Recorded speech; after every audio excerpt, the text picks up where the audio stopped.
Bill Gates ने बड़ी बढ़िया बात करी कि उसने बोला कि कई लोग हैं या कई मुल्क हैं ना जो प्रॉब्लम तो सॉल्व कर देते हैं, they solve a problem, but वो स्केल पे सॉल्व नहीं कर पाते। यानी कि जब तादाद उस परेशानी की बड़ी हो जाती है तो वो सॉल्व नहीं कर पाते। इंडिया एक ऐसा मुल्क है जो प्रॉब्लम भी सॉल्व करता है और स्केल पे भी सॉल्व करता है। मलाला यूसुफज़ई यही तो कह रही थी कि लड़कियों को पढ़ने दो। आपने बोला अच्छा लड़कियों को पढ़ने दो, ठीक। मैं ये पहली बार नहीं कह रहा, पाकिस्तान में ना टैलेंट की कमी ना पैसे की कमी, ये हाईली मिसमैनेज्ड मुल्क है।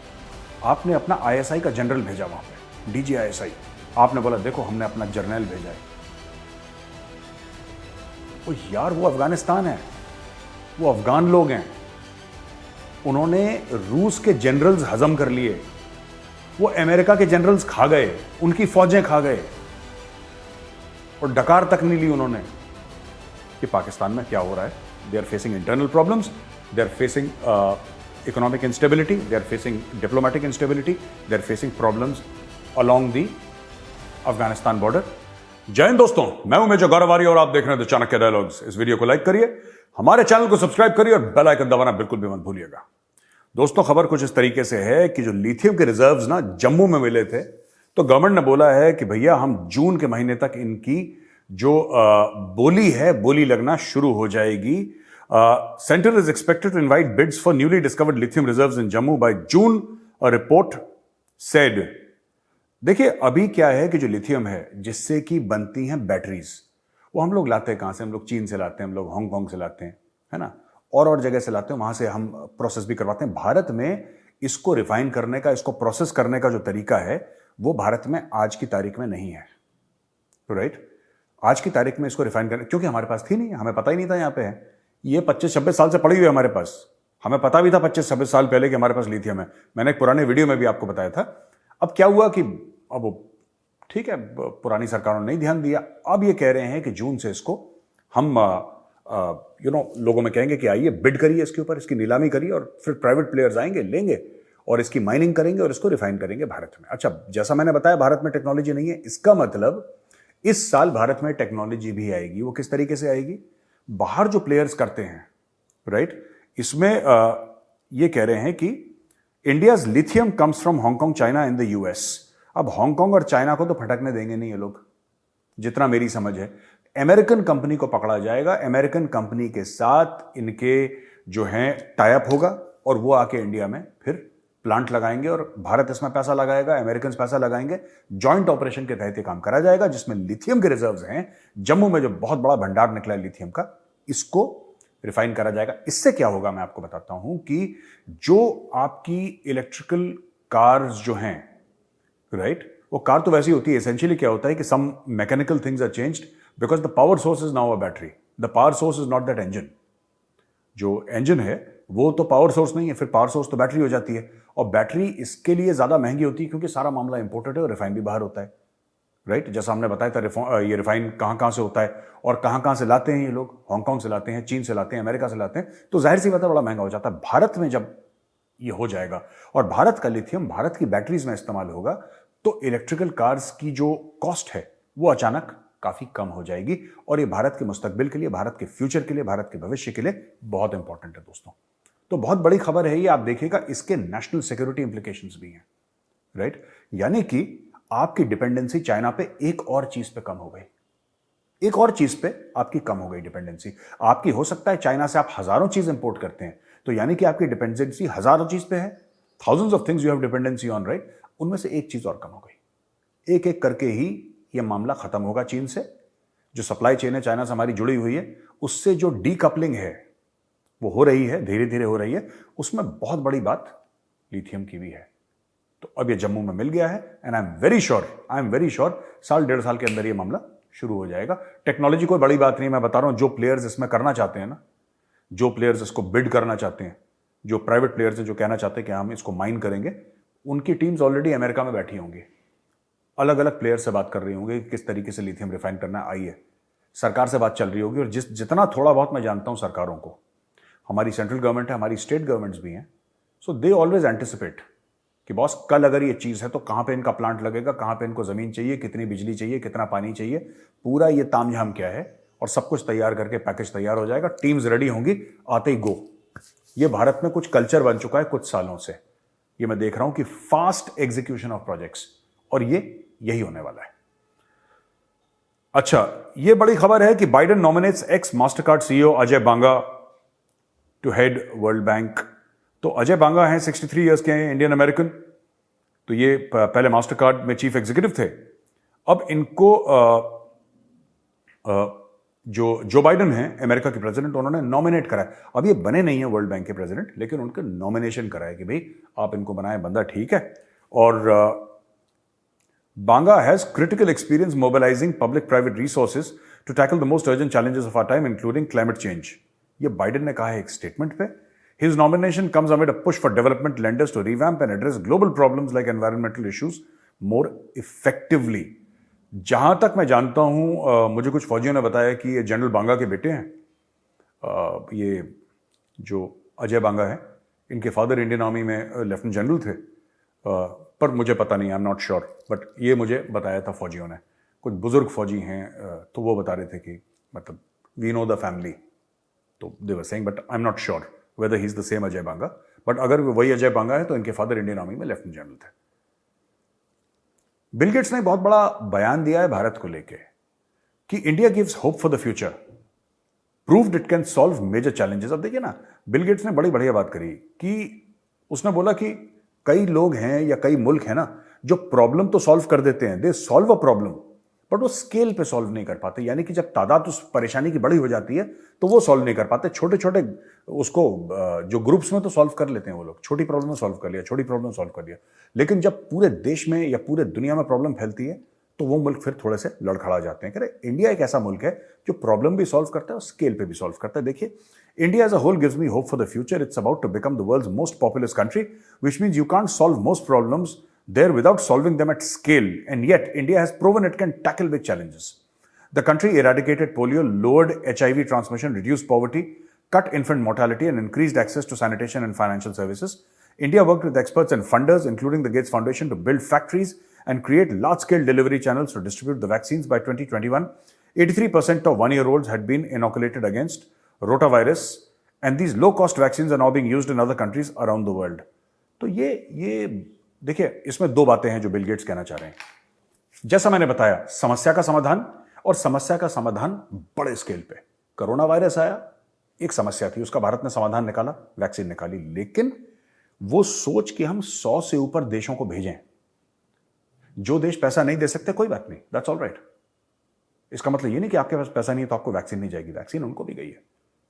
और पहले जो लोग, भारत में ही कुछ लोग थे जो कह रहे थे अरे यार ये तो वैक्सीन पता नहीं कैसी है, वैसी है, हम तो यहां के लगाएंगे, हम तो फाइजर के लगाएंगे। आज पता लग गया कि this is the best vaccine in the world जो इंडिया ने बनाई है। ठीक है, आधार पूनावाला ने जो वैक्सीन बनाई है सीरम इंस्टीट्यूट ऑफ इंडिया की, that is the finest vaccine in the world for this purpose, for this corona virus purpose. तो ये चीज हमें समझनी पड़ेगी कि top of the line cutting edge stuff Bharat में हो रहा है, और यही बात बिल गेट्स ने बोली है। Not only solutions at scale, global scale के ऊपर जो सॉल्व करने की ताकत रखता है, जो हिम्मत रखता है, जो दिमाग रखता है, वो इंडिया है। ये बिल गेट्स का कहना है। ठीक है। अच्छा, रशियन ऑयल के ऊपर काफी ड्रामा हो रहा है कि भारत क्यों खरीदता है। जर्मनी ने दो टूक डॉक्टर फिलिप एक्करमैन कहता है कि यार देखो ये हमारा मामला है ही नहीं, भारत तेल रशिया से खरीदे ना खरीदे हम कौन होते हैं बोलने वाले, it's none of our business.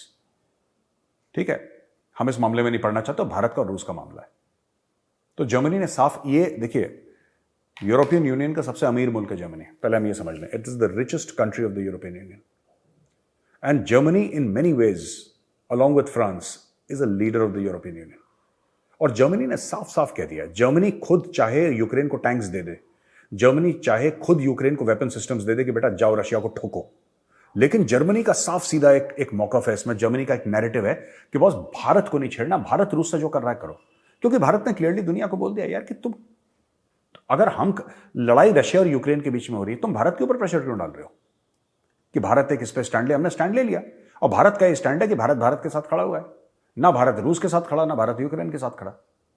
क्योंकि ये भी बात सच है, अगर प्रधानमंत्री जी ये सोचें, मोदी जी ये सोचें कि भाई मुझे वोट भारत के लोगों ने दिया है, अपने भलाई करने के लिए मैं प्राइम मिनिस्टर हूं भारत का, ना मैं जर्मनी का प्राइम मिनिस्टर, ना मैं यूक्रेन का प्राइम मिनिस्टर, ना मैं रशिया का प्रेसिडेंट। तो भाई मेरा, ठीक है, एक इंटरनेशनल रिस्पॉन्सिबिलिटी एक मुल्क की बनती है, लेकिन इंटरनेशनल रिस्पॉन्सिबिलिटी बाद में होती है, पहले आपकी डोमेस्टिक रिस्पॉन्सिबिलिटी बनती है। आपकी आपकी भारतवासियों के लिए क्या जिम्मेदारी है? वो भारत पहले निभा रहा है, and it's all right, that's how Nations function है। हमने तो किसी मुल्क के ऊपर धावा नहीं बोल दिया आज तक, हमने तो कोई हमला नहीं बोल दिया किसी के ऊपर, और यही बात जर्मनी कह रहा है कि इट्स ऑल राइट, हमें कोई लेना देना नहीं, it's none of our business. Bharat 10 बार तेल खरीदे रूस से, हमारा इससे कोई लेना देना नहीं है, we are neutral, it's India's business, Bharat जो करे ठीक कर रहा है। अच्छा जी, अब आ जाए पाकिस्तान पे, है ना। आप लोग भी सोच रहे होगे मेजर कहाँ घुमा रहे हो, रशिया यूक्रेन, यार कौन कौन सी स्टोरी सुना रहे हो, मुद्दे पे तो आ नहीं रहे मेजर साहब आप। तो भैया आ गए मुद्दे पे। अच्छा, एक in a viral video posted by Pakistani YouTuber Sana Amjad, a fellow Pakistani is heard ranting against the Shahbaz Sharif government over the prevailing state of affairs in the country and saying that they would also have been able to buy goods at reasonable prices had Prime Minister Modi been ruling Pakistan. अच्छा, ये YouTuber हैं सना अमजद जी, पाकिस्तानी, ये news बता रही है यहाँ पे, ANI की न्यूज़ है, और उन्होंने इन्होंने इंटरव्यू लिया होगा लोगों का, जो लोग हैं ना, जैसे आम लोग होते हैं, जैसे सड़क पे चल रहे हैं, कोई दुकानदार है, कोई स्टूडेंट है, कोई डॉक्टर है, कोई प्रोफेसर है, उन सब के इंटरव्यू। तो इन्होंने पाकिस्तान से जिंदा भागो चाहे इंडिया चले जाओ, ये तो वो लोकल जो है, वो बंदा है, उसने बोला कि मुझे ऐसा लगता है कि पार्टीशन नहीं होना चाहिए था, एंड आप आराम से चीजें खरीद पाते और अपने बच्चों को खाना खिला पाते अगर भारत और पाकिस्तान एक होते, या फिर प्रधानमंत्री, वो कह रहे हैं हमें पीएम मोदी दे दो। यार देखो, ऐसा है ना, हर एक मुल्क को अपना मोदी पैदा करना पड़ता है।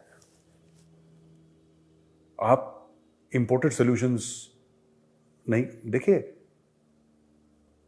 मैं आपको बताता हूं ऐसी बात, और मैं मजाक उड़ाता हूं, और लोग कहते हैं आप ट्रोल करते हैं पाकिस्तान को। आज मैं ट्रोल नहीं कर रहा, मैं सच बात बोल रहा हूं, क्योंकि ये जो सना अमजद जी हैं, ये जो इंटरव्यू ले रही हैं, इसमें इनकी प्रोफाइल में ये लिखा है यहाँ पे कि ये पहले भी कई मीडिया हाउसेस के साथ काम कर चुके हैं। इसका मतलब ये शी इज अ जर्नलिस्ट और उनको अपना काम आता ही होगा। जाहिर सी बात है, अगर उन्होंने कई पाकिस्तानी मीडिया हाउसेस के लिए काम करा है तो जाहिर सी बात है she must be knowing her job and she must be a good professional. और अभी अपना यूट्यूब चैनल चलाती हैं और ये पूछ रही हैं कि इनसे यार क्या मतलब, आपके क्या फीडबैक है, आप लोग जैसे लोग पूछते हैं सड़क पर। तो इन्होंने बोला कि मैं मोदी जी मैं ये कहना चाहता हूँ, मैं एक बात बताऊँ आपको, ऐसी बात नहीं है कि पाकिस्तान में टैलेंट की कमी है। मैं बार बार कहता हूँ यार, बार बार कहता हूँ, मैं ये पहली बार नहीं कह रहा, पाकिस्तान में ना टैलेंट की कमी ना पैसे की कमी है। ये हाईली मिसमैनेज्ड मुल्क है और कोई पाकिस्तान के साथ प्रॉब्लम नहीं है, राइट।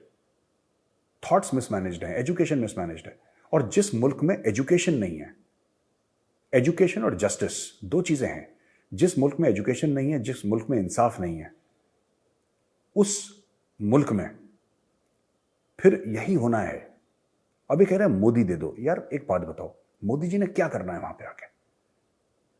आते ही 99% लोग खड़े हो जाएंगे, बोलेंगे ये तो हिंदू है, राइट। जैसे कि आपका वो नोबेल प्राइज विनर था, वो फिजिसिस्ट, क्या नाम है, डॉक्टर, नाम ही भूल जाता हूं उसका यार, वो अहमदी था, उसको इन्होंने निकाल दिया यार मुल्क से। और उसकी जो वापस जब वो खत्म हो गया, मर गया, तो उसकी कब्र थी, उसकी कब्र पे इन लोगों ने पता नहीं क्या मतलब they destroyed his grave and all that, काफी कुछ, राइट। मलाला यूसुफजई वो बोल क्या रही थी मलाला यूसुफजई? कई लोग उसको पसंद नहीं करते। बात ये नहीं है कि आप उसको पसंद करें ना करें, मलाला यूसुफजई को नोबेल प्राइज मिलना चाहिए नहीं मिलना चाहिए, ये बहस का मुद्दा नहीं है। बहस का मुद्दा ये कि वो बोल क्या रही थी, वो यही तो बोल रही थी कि लड़कियों को पढ़ने दो। मलाला यूसुफजई यही तो कह रही थी कि लड़कियों को पढ़ने दो। आपने बोला अच्छा लड़कियों को पढ़ने दो, ठप मारी खोपड़ी पे उसकी गोली, वो तो बच गई बेचारी। समहाउ गॉड वाज काइंड और वो बच गई। आज की तारीख में वो बाहर ही रह रही है। तो आपने जो लोग पैदा करे, पाकिस्तान ने जो लोग पैदा करे, you produced one of the finest poets this subcontinent has seen, one of the finest. You produced Faiz Ahmad Faiz, उनका क्या दुर्गत कर दिया आपने यार? आपने करा क्या जो आपके लोग थे? आपने अब्दुल सत्तार एदी का क्या कर दिया?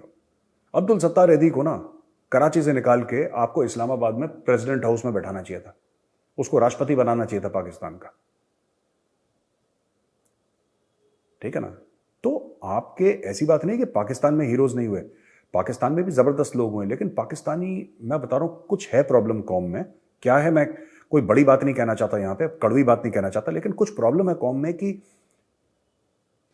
इनको अगर भगवान ना इतना बड़ा हीरा दे देगा ना, इनके हाथ में हीरा पकड़ा देगा, ये बोले ऊपर वाले तूने क्या पत्थर दे दिया, फिर गया इसको पता नहीं क्या पत्थर दे दिया मेरे हाथ।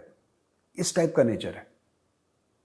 मैंने आपको नाम गिनवा दिए 4-5 लोगों के, हुआ मतलब कि वर्ल्ड लेवल के लोग हैं। मोहम्मद अब्दुल सलाम 1979 में नोबेल प्राइज मिला था इनको, और इन्होंने शेयर करा था Sheldon Glasgow and Steven Weinberg के साथ।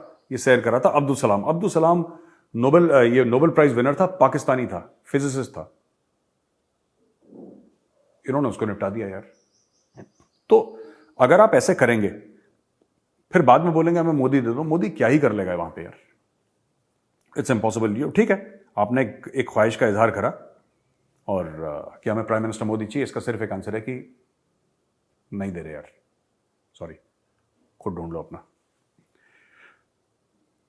Kabul willing to help address TTP sanctuaries issue. देखिए ये एक और बहुत बड़ा मुद्दा है यहां पे कि अफगान तालिबान ये कहता है कि साहब हम आपसे कोऑपरेट, यानी पाकिस्तानी गवर्नमेंट से कोऑपरेट करेंगे और तहरीक तालिबान पाकिस्तान को हम उखाड़ फेंकेंगे। ये सब झूठ, ये कुछ नहीं होने वाला ऐसा, ठीक है। और मैं पाकिस्तानियों को मैं बार बार समझा रहा हूं, मैंने कल भी फोन पर समझाया था, एक अपना बड़ा मतलब he is a good person, कि नहीं हमने तो अपना आईएसआई का चीफ भेजा है और हमने अपना डिफेंस मिनिस्टर भेजा। देखो आप अफगानों को क्यों छेड़ते हो यार, आप अफगानों को क्यों छेड़ते हो? आपको पता है ये आप कहते हैं कि आप इंप्रेस करने के चक्कर में अफगानों को, आपने अपना आईएसआई का जनरल भेजा वहां पे, डीजी आईएसआई, आपने बोला देखो हमने अपना जर्नल भेजा है। ओ यार वो अफगानिस्तान है, वो अफगान लोग हैं, उन्होंने रूस के जनरल्स हजम कर लिए, वो अमेरिका के जनरल्स खा गए, उनकी फौजें खा गए और डकार तक नहीं ली उन्होंने। तुम्हारे गरीब आईएसआई के डीजी को समझ रहे हैं कुछ अफगान? वो जो पठान है वहां पे, दे हैव डिस्ट्रॉयड आर्मीज। उन्होंने यूएस की जो दुनिया की सबसे तगड़ी फौज है उसको खड़का दिया उन लोगों ने। उन्होंने रूस की फौज को खड़का दिया और इतना बुरा खड़काया कि रशिया तबाही के दाने पर खड़ा हो गया। बाद में इकोनॉमिक मेस की वजह से रशिया टूटा है, but one of the contributors is also this the first Afghan जिहाद। तो मैं आपसे ये पूछना चाहता हूं, आप किस गलत फहमी में वहां पे हैं यार? ये क्यों भेजते हैं यहाँ पे? पहले आपने फैज हमीद को भेज दिया, आपने इस जनरल को, ये चीजें जनरलों के बस की बात नहीं है। प्लीज डू नॉट, यही गलती आपने करी थी ईस्ट पाकिस्तान में। आपको वहां पे एक पॉलिटिशियन को भेजना चाहिए था, आपको वहां पे बड़े डिप्लोमेट को भेजना चाहिए था। आपने वहां पे भेज दिया जनरल टिक्का खान को, जिसने ऑपरेशन सर्चलाइट लॉन्च करी और लाखों की तादाद में बंगालियों को मारा और बंगाली औरतों का रेप करा। आप लोग यही हर समय गलती करते हैं। आप लोग 71 से कुछ नहीं सीखे। Why are you sending a general to do a diplomat's job यार? I for my life I can't understand कि दिमाग कहां से आता है पाकिस्तानियों के पास। जनरल फैज हमीद को भेज दिया और जनरल अंजुम को भेज दिया, जनरल फलाने जनरल, और जनरल्स को बोलो कि तुम अपने कैंटोनमेंट में रहो यार अपने, ठीक है। बिलावल भुट्टो को जाना चाहिए था वहां पे, एंड बिलावल भुट्टो अफगान इसको अप्रिशिएट करते कि उनकी डिप्लोमेसी बन रही है पाकिस्तान के साथ। आप जब फौजी जनरल को भेजते हैं, आपको लगा कि टेररिज्म का मामला है, ये फौजी मामला है, आपने फौजी भेज दिए। ये this issue can be only solve with diplomacy. आप क्या सोच रहे हैं आईएसआई का डीजी कैसे आंखें दिखाएगा और अफगान डर जाएंगे? आपको क्या, मैं पाकिस्तानियों से पूछ रहा हूं जो पाकिस्तानी मेरा वीडियो देख रहे हैं, आपको क्या लगा? आप पठानों को डरा दोगे? आप ऐसे ऐसे घूर के देखोगे पठान डर जाएंगे? यार वो हजारों साल से लड़ रहे हैं और हजारों साल तक लड़ेंगे, उनका पेशा ही है, उनका काम ही यही है। That is what the Pathans have done, that is what, मैंने आपको बताया था ना, 79 और 89 के बीच में 2 सुपर पावर हुआ करते थे। नहीं, सुपर पावर तो पहले से 2 थे 1945 के बाद। 79 टू 89 के बीच में जो फर्स्ट अफगान जिहाद हुआ था, इन्होंने रूस की फौज को निपटा दिया यार। The Russian army with all is nuclear assets and फलाना ढिमका, thousands of tanks and massed artillery और ये और वो, special forces, spetsnaz, motorised divisions. क्या हुआ? ठेंगा। यहां पे अमेरिकन आ गए, मरीन्स आ गए, एयरफोर्स, नेवी सील, फलाना सील, ढिमका सील, उन्होंने सील लगा दी पठानों ने। अब what do you want to do? तो डोंट बी फुलिश। मैं पाकिस्तानियों से कहता हूं बेवकूफ मत बनो। वहां पे अपने डिप्लोमेट्स भेजो और डिप्लोमेट से बोलो कि अफगानों से बात करें। आप उनको बुलाओ इस्लामाबाद, उनसे बातचीत करो। थोड़ा सा वक्त जरूर लगेगा, लेकिन ये धीरे धीरे धीरे टेम्परेचर कम होगा। आईएसआई का डीजी भेज दिया। एक खेल है अफगानिस्तान में बुजकाशी, इंडियंस ने देखा होगा खुदा गवाह में, वो अमिताभ बच्चन और श्रीदेवी वो बकरा लेके वो घोड़े पे दौड़ रहे हैं, दैट इज कॉल्ड बुस्काशी, राइट? ये अफगानिस्तान का नेशनल स्पोर्ट है, घोड़े पे खेलते हैं बुस्काशी। ये तुम्हारे जनरल्स के साथ, ये पाकिस्तानी आईएसआई चीफ के साथ बुस्काशी खेलेंगे पठान, मैं बता रहा हूं। आप ये मत करिए गलती। सेंड बिलावल भुट्टो, हो सकता है कि कुछ बात निकले, आप उनको रिस्पेक्ट दीजिए, आप डोंट थ्रेटन दी अफगान्स, आप उनको इज्जत दीजिए, वो इज्जत से बात करेंगे, वक्त लगेगा, मामला आपका सॉर्ट आउट हो जाएगा। ये मेरी राय है, बाकी आपकी मर्जी। अच्छा जी, बाकी तोरखम का जो गेट है, हमने बोला था तोरखम अभी बंद है, हजारों ट्रक वहां पे लगे हुए हैं और बड़ी परेशानियां हो रही हैं। तोरखम गेट जो अफगानिस्तान और पाकिस्तान का जो बॉर्डर है ना, कई जगह हैं उसमें, कई चेक पॉइंट्स हैं। Torkham is very very important. और फीडबैक भी कुछ आई है कि जैसे जो बदतमीजी भी करते हैं पाकिस्तानी गार्ड्स और पैसे वैसे लेते हैं, ऐसा कहना है लोगों का। मेरे पास इस चीज़ का कोई प्रूफ नहीं है कि वहां पे करप्शन हो रहा है। मैं ये नहीं कह रहा कि पाकिस्तानी फौज वहां पे है जो करप्शन कर रही है, आई am not saying that. I am saying कि सोशल मीडिया पे ऐसी खबरें आ रही हैं कि जो कबीले के बुजुर्ग हैं उनके साथ बेइज्जती, किसी को ज़मीन पर बैठाना, किसी को औरतों के साथ बदतमीजी करना। अब ये तो वहां पे तो किसी की तरफ घूर रहे हो तब गोलियां चल जाती हैं, तो आपने इतना बड़ा काम कर दिया तो उन्होंने बॉर्डर ही बंद कर दिया, चलो जाओ ऐश करो, ठीक है। तो ये एक चीज़ है जो हमें समझनी पड़ेगी कि पाकिस्तान में क्या हो रहा है। They are facing internal problems, they are facing economic instability, they are facing diplomatic instability, they are facing problems along the Afghanistan border, ठीक है। पॉलिटिकल इंस्टेबिलिटी इमरान खान की तरफ से और शहबाज शरीफ की तरफ से, सुप्रीम कोर्ट की तरफ से, जुडिशियल इंस्टेबिलिटी, ठीक है। चुनाव नहीं हो रहे उनके यहां, पैसा उनका खत्म हो गया, राइट। तहरीक तालिबान पाकिस्तान डेली ठोक रहे हैं उनको, टेररिज्म पूरे मुल्क में फैली हुई है, एसेंशियल कमोडिटीज नहीं मिल रही, राइट। ये सब कुछ गड़बड़ पाकिस्तान में हो रहा है। पाकिस्तान का ख्वाजा आसिफ डिफेंस मिनिस्टर ये कह रहा है कि पाकिस्तान डिफॉल्ट कर चुका है, कहानी खत्म हो चुकी है पाकिस्तान की, पाकिस्तान डिफॉल्ट कर चुका है, हम एक डिफॉल्ट मुल्क में रह रहे हैं, बैंकरप्ट मुल्क में रह रहे हैं, ये ख्वाजा आसिफ ने बोला। ये सब प्रॉब्लम चल रही है, लेकिन गलती किसकी है? गलती इंडिया की है। ENDIA, गलती हर समय इंडिया की रहती है, समझ रहे हैं आप? गलती इंडिया की। अच्छा जी, अब हम आते हैं अपने जबरदस्त सेक्शन में, क्वेश्चन एंड आंसर्स। बाबू सजेश ये कहते हैं कि जय हिंद मेजर आर्या। जय हिंद सर, जय Hind. My question to you is based on the recent developments in the geopolitical issues that have centered around Russia, Ukraine, China, US, NATO, and other European countries. Do you think that this has the potential to spiral escalate into the next world war? In the event that this escalation occurs, what would be India's role? Vande Mataram. बाबू सजेश जी, पहली बात तो यह है कि मुझे नहीं लगता कि कोई वर्ल्ड वॉर होने वाला है, ठीक है। ये मेरा पर्सनल वो है, ऐसा कोई वर्ल्ड वॉर नहीं होने देंगे।